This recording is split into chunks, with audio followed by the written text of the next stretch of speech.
பாட்டியா, நான் உள்ள வரேன். செசில் அவர்களே, என்ன பார்க்க இவ்வளவு தூரம் வந்ததுக்கு ரொம்ப நன்றி. அதெல்லாம் இருக்கட்டும், முதல்ல உனக்கு என்ன ஆச்சு? நான் ஒரு சின்ன தப்பு செஞ்சுட்டேன், அவ்வளவுதான். மாணவர்கள் சபை அறையில இருந்து சில பொருட்களை வெளியே கொண்டு வர வேண்டி இருந்துச்சு, அதான். அந்த சமயத்துல என் கூட ஃபேனில் இருந்ததுனால எனக்கு பெருசா கஷ்டம் இல்லாம போயிடுச்சு. ஃபேனல் ரோட் அவருடைய மகன் தானே? அதோட பாட்டியாவை வழிபடுற சமூகத்தினரோட உறுப்பினரா இருப்பார் போல. இருந்தாலும் அவரை பத்தி நம்ம அப்புறமா தெளிவா விசாரிக்கணும். அந்த சபையில வேலையெல்லாம் முடிஞ்சதுக்கு அப்புறம் நான் அங்க இருந்து வந்துட்டு இருந்தேனா, அப்போ யாருன்னே தெரியல, திடீர்னு என் பின்னாடி வந்து என்ன படிக்கட்டுல இருந்து தள்ளி விட்டுட்டாங்க. அதுக்கப்புறம் நான் வந்து, ஆனா கவலைப்படாதீங்க, எனக்கு ஒண்ணும் ஆகல. குரு இருந்ததுனால மாயாஜாலத்தினால அவ என்ன பாதுகாத்துட்டா. யாருன்னு தெரியலையா? அவங்களோட முகத்தை அவனால பார்க்க முடிஞ்சதா? அப்ப கீழே பாத்துட்டு இருந்ததுனால சரியா பார்க்கல. அப்படின்னா அவளை பத்தி ஏதாவது அடையாளம் சொல்றியா? நீ தெரிஞ்சத சொல்ல டியா. அவளோட தலைமுடி ரோஜா நிறத்துல இருந்தது. பார்க்கிறதுக்கு நம்ம ஹீரோனியா இருக்காங்கல்ல, அவங்கள மாதிரியே இருந்தாங்க. அடடா, இத விட்டு தள்ளுங்க. ஏன்னா இப்படி பிள்ளையா இருக்கிறவங்க அடிக்கடி கதாநாயகியோட மோதிக்கணும் இல்லையா? சரி டியா, போதும். என்னதான் நீ சாதாரணமா சொன்னாலும் என்னால அவ்வளவு சுலபமா விட்டுட முடியாது. என்னங்க பண்றீங்க? என் மனசுல ஏற்படுற இந்த உணர்வுக்கு என்ன பேருன்னு தெரியல. என்னதான் எனக்கு இந்த மாதிரி ஆகுறது முதல் தடவையா இருந்தாலும் எனக்கு இந்த பிரச்சனைக்கு ஒரு தீர்வு கிடைக்கணும்னு மனசு சொல்லிக்கிட்டே இருக்கு. நீ இனியும் இந்த மாதிரி தான் இருக்க போறனாலும் நான் எப்படியும் என்னால முடிஞ்ச ஏதோ ஒரு விஷயத்த செய்வேன், சரியா? என்னோட சொந்த விருப்பத்துக்காக நான் ஒரு சின்ன பழிவாங்கும் படலத்தை உருவாக்கலாம்னு இருக்கேன். அதுக்கு உங்க எல்லாராலையும் எனக்கு உதவ முடியுமா? நீங்களே உதவின்னு கேட்டதுக்கு அப்புறம் விஷயத்தை மட்டும் சொல்லுங்க இளவரசே, செஞ்சு முடிச்சிருவோம். நம்ம தளபதிய சொல்லும் போது இனி நாம சும்மா இருப்போமா? நம்ம அன்பான பாட்டி அவர்களுக்கு யாரு தொந்தரவு கொடுக்கறாங்களோ அவங்கள கண்டுபிடிச்சு அவங்களுக்கு ஒரு பாடத்தை கத்து கொடுத்துருவோம். அண்ணா, நீங்க ஊன மட்டும் சொல்லுங்க, நான் உடனே ஹீரோனியா அவர்கள் கிட்ட போய். இல்லப்பா, உண்மையை சொல்ல போனா இந்த விஷயத்துல ஹீரோனியா அவர்களுக்கு எந்த சம்பந்தமும் இல்ல. இது வரைக்கும் அவங்க செஞ்சதெல்லாம் பார்க்கும்போது டியாவோட பேரை கெடுக்கணுங்கிறது தான் அவங்க நோக்கமா இருக்கு. ஆனா இப்ப சமீப காலமா நேரடி தாக்குதல்கள் தான் அதிகமாயிருக்கு. அதனால அவங்களுக்கு இந்த சம்பந்தம் இருக்காது. இதுக்கு பின்னாடி வேற யாரும் இருக்காங்கன்னு சொல்றீங்களா? தெரியல, இருக்கலாம். இவ்வளவு சொல்றீங்க, அது யாருன்னு சொல்லிடுங்க. அது விஸ்கவுண்டோட மகளான எலன் சில்பர்ட்ஸ் தான். இப்ப நாம அவளை எப்படி கவனிக்கிறது? எனக்கு ஒரு உண்மை தெரிஞ்சவங்க பாட்டியா, ஏதோ நீங்க படிக்கட்டுல போகும்போது நானும் உங்க பின்னாடி வந்து தள்ளி விட்டதா சொல்லிட்டு இருக்காங்க, அதான் உண்மையா? ஓ அப்படியா? அப்படியா எல்லாரும் பேசிக்கிறாங்க? நீங்களா தடிக்கு கீழே விழுந்துட்டு என் மேல பழிய போட்டா தெரியாத நினைச்சீங்களா? நீங்க இப்படி பண்ணுவீங்கன்னு நான் கொஞ்சம் கூட எதிர்பார்க்கவே இல்ல. இளவரசே, இது உங்க திட்டத்துல ஒண்ணுதானுங்களா? எனக்கும் இதுக்கும் எந்த சம்பந்தமும் இல்ல. ஆனா இதுவும் நல்ல விஷயம்தான். இத நம்மளோட திட்டத்துக்கு பயன்படுத்திக்கலாம். நான் சொன்ன மாதிரியே ஈலின் அவர்களை என்னுடைய ஆட்கள் ஏற்கனவே இந்த இடத்துக்கு வர வச்சிட்டாங்க. அதோட டியாவை யாரோ தள்ளி விட்டாங்களே. அன்னைக்கு பேனல விசாரிச்சப்ப எனக்கு எல்லா உண்மைகளும் தெரிய வந்தது. அப்பதான் எனக்கு எலின விரும்புற ஒரு நண்பரா இருக்காராமா. அவர்தான் பாட்டியாவை வழிபடுற சங்கத்துல உறுப்பினராச்சே. அதுதான் இந்த துன்புறுத்தலுக்கு காரணம். அப்புறம் அன்னைக்கு டியாக்கு தொந்தரவு கொடுக்கணும்னு அவ பின்னாடி போனப்போ அவ காதலனோட சந்தோஷமான முகத்தை அவ பாத்துட்டா. அந்த கோவத்தை அடக்க முடியாததுனாலதான் டியாவை அவ தள்ளி விட்டா. அப்ப இதான் உண்மையா இருக்கும் போல இருக்கு. ஆனா என்ன இருந்தாலும் எனக்கு நிச்சயிக்கப்பட்ட பொண்ணுக்கு இத பண்றதுக்கு அவளுக்கு என்ன தைரியம் இருக்கணும்? ஒண்ணும் தெரியாத மாதிரி நடிக்காதீங்க, இது எல்லாமே உங்களோட தப்பு. அவங்க எனக்கு நிச்சயிக்கப்பட்ட பொண்ணு, அதனால அவங்க கிட்ட பேசுறப்ப கொஞ்சம் பார்த்து பேசுங்க. இளவரசர் நீங்களா? செசில் அவர்களே,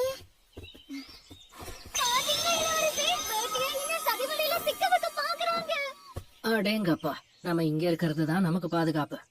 நல்ல வேலைப்பா. ஊரம் இருக்கிறதுனால இவளுடைய சக்தி அவளை பாதிக்கல. அப்படி நடக்க வாய்ப்பே இல்லையே.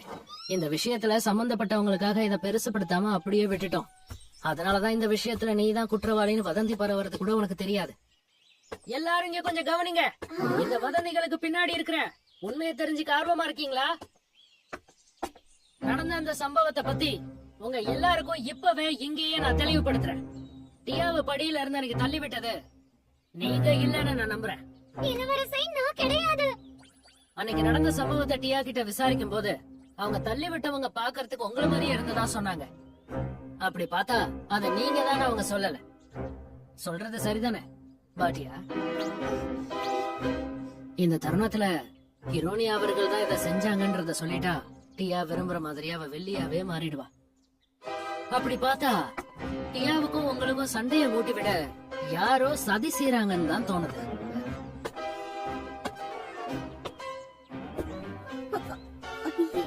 என்ன மன்னிச்சிருங்க, நான் இப்ப போயிட்டு வந்துடுறேன். இப்ப நீ போன சந்தேகம் தான் அதிகமாகும். நீங்க இல்லனா இதை கண்டுபிடிச்சிருக்க முடியாது. Thank you final. இந்த சதி வேலைக்கு பின்னாடி இருக்கிற ஆள் கிட்ட நான் உன்னை கேட்க விரும்புறேன். டியாவை துன்புறுத்திட்டு அந்த பழிய தான் செய்யாத மாதிரி மத்தவங்க மேல சுமத்தி பாக்குறது அவ்வளவு சுவாரஸ்யமாவா இருக்கு? வாயை திறந்து சொல்லுங்க. விஸ்கவுண்டோட மகளான ஹெலன் சில்பர்ட்ஸ். என்ன சொல்றீங்க இளவரசே? இந்த சதி வேலையை பண்ணது ஹிரோனியா அவர்கள் தானே? இலீன் அவர்களே, கடந்த 2 வாரங்களா நீங்க என்னென்ன வேலை பார்த்துக்கிட்டு இருந்தீங்கன்னு நாங்க கவனிக்கலன்னு நினைச்சீங்களா? நாங்களாம் உன்னை கவனிச்சிட்டு இருக்கிற சமயத்துல வித்தியாசமான விஷயம் நடந்துச்சு. ஹிரோனியா அவர்கள் உடை மாத்திரை எடுத்துக்க போனாலும் சரி, கழிப்பறைக்கு போனாலும் சரி, நீங்களும் உள்ள போவீங்க. ஆனா அதுக்கப்புறம் எங்க போவீங்கன்னே தெரியாது. இது 1 வாட்டி 2 வாட்டி இல்ல, பல தடவை நடந்திருக்கு. இவங்க இது செஞ்சதோட பாட்டி அவர்களுக்கு சொந்தமான சில பொருட்களை அவங்க இடம் மாத்தி வச்சத கூட நாங்க எல்லாருமே கண் கூட பார்த்திருக்கோம். சொல்லுங்க, இப்ப இத பத்தி சொல்ல விரும்புறீங்களா? திடீர்னு அவங்க கவனிப்புல இருந்து நான் காணாம போயிட்டதா சொல்றாங்களே, ஒருவேளை என்ன தவிர அவங்க வேற யாரையாவது தப்பா பாத்திருக்கலாம்ல? அதோட அந்த சதி வேலை செஞ்சவங்க பார்க்க ஹிரோனியா மாதிரி இருந்ததால சொன்னாங்க. ஓ, அப்படி வரீங்களா? அப்படின்னா ஒரு சில ஆதாரங்களை பாப்போம். நெல்ட் அவர்களே, அத செஞ்சு காட்டுங்க.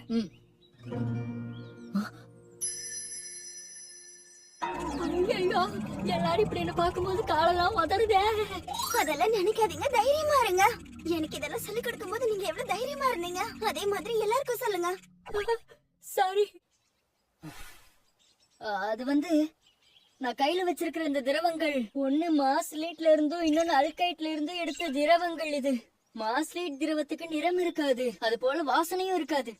ஆனா இந்த ஆல்கைட் திரவத்தோட சேர்க்கும் போது வண்ணம் மாறும். இந்த மாற்றத்துக்கான காரணம் மாஸ்லேட் திரவத்துல இருக்கிற தாதுக்கள் இருக்கல, அது எல்லாமே. இதெல்லாம் சொன்னீங்கன்னா எல்லாரும் ஓடி போயிடுவாங்க. சரி. அதாவது என்னன்னா, கடந்த சில நாட்களா எங்க கிட்ட இருக்கிற இந்த மாஸ்லேட் திரவத்தை பெண்கள் அறை இருக்கிற எல்லா இடத்துலயும் நாங்க தெளிச்சிருக்கோம். அதுவும் குறிப்பா பாட்டியா அவர்களுடைய பொருட்கள் வச்சிருக்க இடத்துலயும் நாங்க இதை தெளிச்சிருக்கோம். அப்படி பார்த்தா அந்த சதி செஞ்சவங்க நாங்க திரவம் தெளிச்ச இடத்துக்கு வந்திருப்பாங்க. இப்ப அது யாருன்னு சோதிச்சு பார்த்தாலே நமக்கு விட தெரிஞ்சிடும். கொட்ட கொட்ட வேடிக்கை பார்க்காம உங்க காலணிகளை கழட்டி கொடுக்கறீங்களா? ஏலின் அவர்களே, தப்பா எடுத்துக்காதீங்க. ஹீரோனியா, உங்களோடதையும் கொஞ்சம் தரீங்களா? கண்டிப்பா கொடுக்கறேங்க. நான் என்ன தப்பு செய்யலங்கிறதுக்காக நான் என்ன வேணாலும் கொடுப்பேன். நீங்க தான் தப்பு பண்ணலையே, அப்போ இந்த வாய்ப்பை வச்சு நீங்க நிரூபிக்கலாம்ல. அப்படி இல்லைன்னா தராம இருக்கு காரணம் இருக்கா? இது ஹீரோனியா அப்புறம் எலினோட காலணிகள். நெல்ட் அவர்களே, வேலையை தொடங்குங்க. சரி, முதல்ல ஹிரோனியாவோடத பாக்குறேன். வண்ணம் மாறல. அது எப்படி மாறும்? அடுத்தது ஏலின் அவர்களோடத பார்க்கலாம்.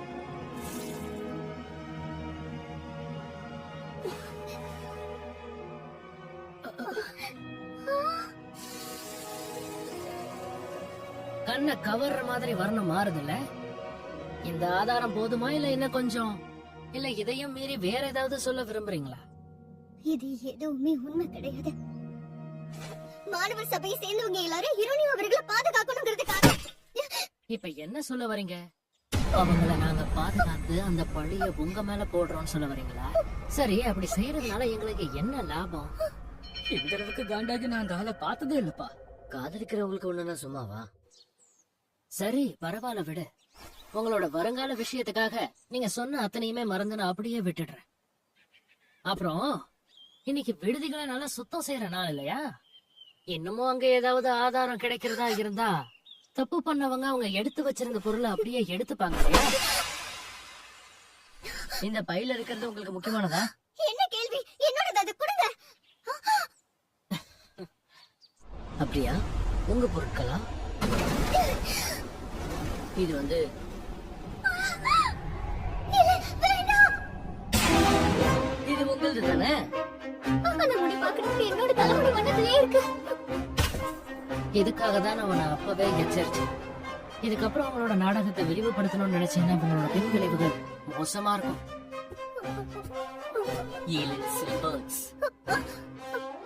ஃபைனல் அவர்களே, இதெல்லாம் பார்த்து நீங்க தப்பா நினைச்சிடாதீங்க. நல்லவங்கன்னு நினைச்சேன், ஆனா நீங்க இப்படி பண்ணுவீங்கன்னு எதிர்பார்க்கவே இல்லை.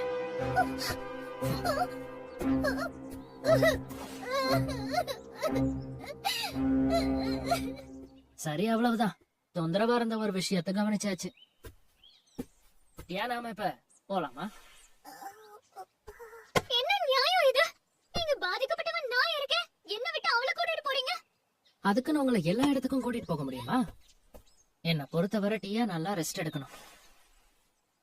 நடந்த எல்லாத்துக்கும் நீங்க தான் காரணம்.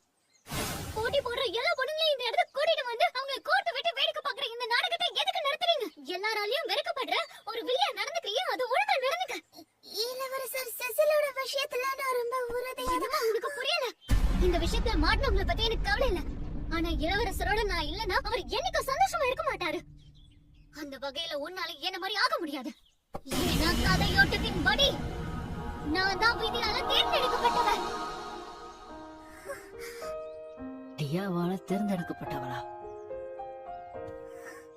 அப்படின்னா நானும் கதாநாயகியும் சேர போறதுனால ஏதாவது அர்த்தம் இருக்குமா? இந்த உலகம் இருக்கிறதே நான் இந்த உலகத்துல வாழ்றதுக்காக தான். அதோட என்னைக்காவது ஒரு நாள் உன்னோட இளவரசர் எனக்கு இளவரசர் ஆவாரு.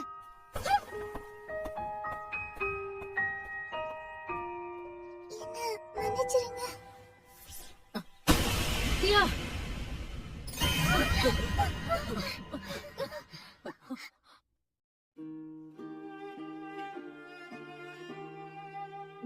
அந்த சமயத்துல நான் இன்னும் கொஞ்சம் ஜாக்கிரதையா இருந்திருக்கணும். அவங்க பதட்டமா இருந்திருப்பாங்கன்னு நினைக்கிறேன். அவங்க இதுக்கு முன்ன வரைக்கும் நல்லாதான் இருந்தாங்க. ஆனா அந்த படியில இருந்து கீழே விழுந்ததுக்கு அப்புறம் அவங்க சரியா தூங்குறதே இல்ல. நான் இவளை இழக்கவே கூடாது. ஏன்னா என்னோட வாழ்க்கையில இவ ஒரு முக்கியமான கதாபாத்திரமா மாறிடா. அதனால இனி இவளை இப்படி கஷ்டப்பட விடவே கூடாது.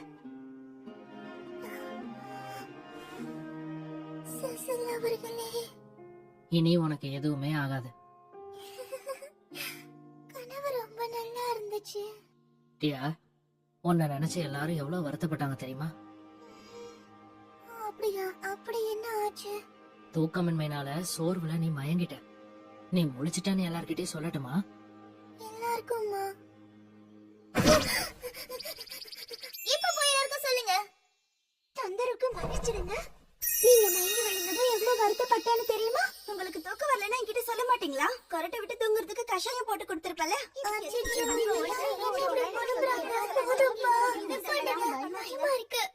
எல்லாரும் உனக்கு ஆதரவா தான் இருக்காங்க.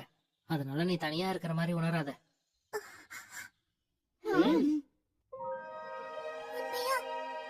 எனக்கு ரொம்ப நான் உங்களுக்கு ரொம்ப ஆதரவா இருப்பேன். ஆஹா, இல்ல, அது வந்து நீங்க சும்மா இருங்க. இவங்க எல்லாம் எதனால எனக்கு இந்த அளவுக்கு ஆதரவா இருக்காங்கன்றதை நான் புரிஞ்சுப்பேன். அதுதான் எனக்கு முதல் வேலை. அது சரி. ஒரு வகையில இதுவும் நல்லதுதான். நம்ம நினைச்ச மாதிரி டியாவை சுத்தி உள்ளவங்க அவளை ஆதரிக்கிறாங்க. என்னதான் இவளுக்கு எவ்வளவு ஆதரவு இருந்தாலும் என்னால இவளை கவனிக்காமலும் இருக்க முடியாது. இப்ப எல்லாரும் கவனிங்க. நம்ம எல்லாம் வந்த வேலையை ஆரம்பிக்கலாமா? மாணவர்களோட சபை தலைவர் ஷான் டர்கைன் அல்ஃபஸ்டா இப்போ இந்த ஹால் கல்வி கூட முதல் கலாச்சார விழாவை திறந்து வைக்கிறத அறிவிக்கிறேன்.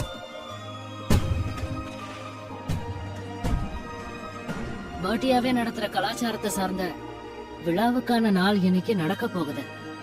நான் இங்க அழைக்கப்பட்டிருக்கிறதால ஏதாவது வித்தியாசமா இருக்கான்னு பார்க்கலாம். ஆனா உங்களுக்கு பிடிச்ச மாதிரி இங்க பெருசா எதுவும் இருக்காது. ஏன்னா பாட்டி அவர்களுக்கு பிடிச்சமான விஷயம் தான் இங்க. இளவரசி நீங்களும் இந்த விழாக்கு வந்திருக்கீங்களா? ஜோனா வாங்க.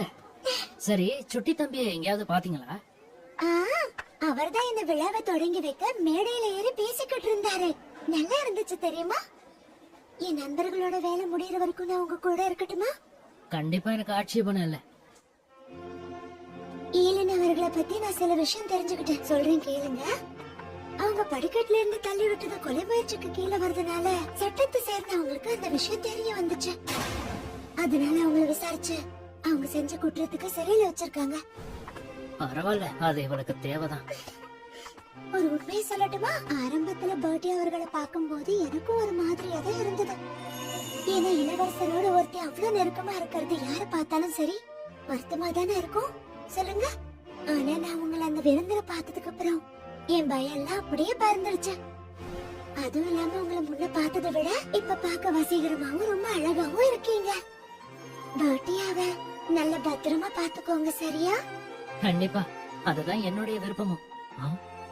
என்னது அது? அது வாக்குச்சாவடி. நாளை கடைசி நிகழ்வுல யாரு சிறந்த ஜோடியா இருக்க போறாங்கன்னு தேர்ந்தெடுக்கதான் அது வச்சிருக்காங்க. இதுல பள்ளியை சேர்ந்தவங்க தான் கலந்துக்க முடியும். சார்ல்ஸ் அவர்களும் ஆன் அவர்களும் பெரியவங்கிறதுனால துரதிருஷ்டவசமா அவங்களை இதுல இருந்து நீக்கிட்டாங்க. இது வேற இருக்கா? நம்ம திட்டத்துக்கு இது ரொம்ப உதவியா இருக்குமே.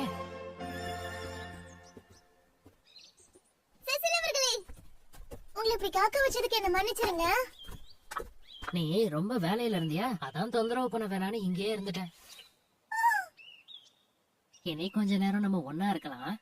என் அன்பான டியா, விழாவுல சுவையான இனிப்புகளை வித்துக்கிட்டு இருந்தாங்களா, அதான் உனக்கு வாங்கிட்டு வந்தேன்.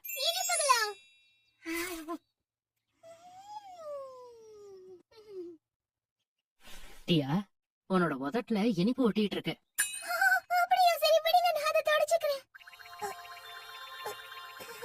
நாளைக்கும் இதே மாதிரி சந்திக்கலாம். வணக்கம். நல்லபடியா இந்த விழாவோட நிறைவு பகுதிக்கு வந்தாச்சு. இப்ப சிறந்த ஜோடிகள் யாருங்கிறதுன்னு அறிவிக்கிறேன். மூணாவது இடத்துல இருந்து ஆரம்பிக்கலாம். மூணாவது இடத்தை ஜெயிச்ச சிறந்த ஜோடி யாருன்னா வால்ட் அவர்கள் அப்புறம் சிந்தியா அவர்கள். அதே மாதிரி மெரிட் அவர்களும் சிலிகா அவர்களும். அதுக்கு அடுத்தது இரண்டாவது இடத்துக்கு நெருக்கமா இருக்கிறது இளவரசர் ஷானும் ஜோவானா அவர்களும் தான். இப்ப முதல் இடத்தை பிடிச்சது யாருன்னா செசில் க்ளோ அல்பஸ்டா அவர்களும் மார்க்கஸின் மகளான பாட்ரியாபல் நோட்சஸும் தான். அச்சச்சோ, இந்த பேர் எப்படி இதுல வந்துச்சு? பாட்டி அவர்கள் உதடல இனிப்பு ஓட்டிட்டு இருக்கும்போது இளவரசர் செசில் அதை தடைச்சாரு. அதை அங்க இருக்கிற எல்லாரும் பார்த்து அவங்களுக்கு பிடிச்சு போனதாலதான் இவங்களை சிறந்த ஜோடியா தேர்ந்தெடுத்திருக்காங்க. நீங்க என்ன அறிமுகப்படுத்தலையா? அதான் நானே வந்துட்டேன். இவருதான் அனைவரின் மனம் கவர்ந்த இளவரசர் செசில். அச்சச்சோ, பாட்டி அவர்களே, என்னாச்சு உங்களுக்கு? ஏன் மயங்கி விழுந்துட்டீங்க? இந்த விழாவுல சிறந்த ஜோடியா எங்களை தேர்ந்தெடுத்ததுக்கு உண்மையிலேயே எனக்கு சந்தோஷமா இருக்கு. உங்க விருப்பத்துக்கு ஏத்த மாதிரி சபையினர் முன்னாடி நாங்க 2 பேரும் சந்தோஷமா வாழ்வோம்னு நான் வாக்கு தரேன்.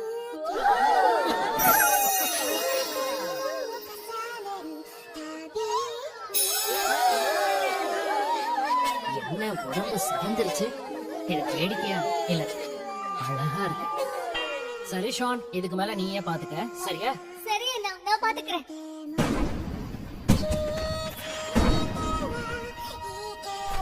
ஏன் இப்படி பண்ணீங்க? அடுத்த வருஷம் நடக்க போற விழாவுல நீங்களும் கதாநாயகியும் சந்தோஷமா இருக்க மாதிரி கதையே மாற போகுது. இப்ப போய் இப்படி பண்றீங்க? அதுக்கு முன்ன சில நல்ல நினைவுகளை உருவாக்கலாம்னு பார்த்தா எல்லாமே நீ நினைச்சதுக்கு மாறா நடந்துட்டு இருக்கு. அதுக்கு ஏத்த மாதிரி நீங்களே சதி பண்றீங்களே இளவரசி. என்ன மன்னிச்சிரு. சிறந்த ஜோடியா நம்மள தேர்ந்தெடுத்ததும் நான் ரொம்ப சந்தோஷப்பட்டேன். உனக்கு அது சந்தோஷமா இல்லையா? அப்படி இல்ல, எனக்கும் அது ரொம்ப சந்தோஷமா தான் இருந்துச்சு. உண்மை சொல்லணும்னா அந்த தருணத்துல நான் உன்கிட்ட இன்னொன்னு சொல்லணும்னு நினைச்சேன். அதே போல சமீப காலமா இவ காட்டுற நம்பிக்கையின்மையும் மறைஞ்சிரும் நினைச்சேன். இங்க எல்லாமே சரியா இருக்கட்டியா? என்ன ஆனாலும் நம்ம நினைவுகளை வலிகள் நிறைஞ்ச நினைவுகளா நான் மாற விட மாட்டேன். கலாச்சார விழா தொடங்க போதுன்னு அறிவிச்சதுக்கு அப்புறம் வான வேடிக்கையால வானத்தை அலங்கரிச்சு எல்லாரும் சந்தோஷப்படுவாங்க நினைச்சேன். ஆனா வான வேடிக்கையா? ஆமா, வெடி மருந்து பொட்டலங்கள்ல மடிச்சு பத்த வச்சு விட்டு எரிஞ்சா அது மேல போய் நல்லா வெடிக்கும். அது வானத்தை அப்படியே பூக்களால அலங்கரிச்ச மாதிரி வர்ணங்கள் நிறைஞ்சு அழகா இருக்கும். வெடிமருந்து அப்படியும் பயன்படுத்தலாமா? இது தெரியாம போச்சே. அச்சச்சோ, செசில் அவர்களே, உங்களுக்கு வெடிமருந்து பிடிக்க கூடாது. அதனால அதை வச்சு எந்த திட்டமும் போடாதீங்க. நீங்க ஒரு அமைதி விரும்பி. ஏன் அமைதி, அமைதி, TRP எப்பவும் ஓடிக்கிட்டு அமைதிதான் இருக்கா? இருக்கணும், அமைதி. சுய அறிவிப்பு வில்லியின் கண்காணிப்பு குறிப்பேடும் விருப்பம்.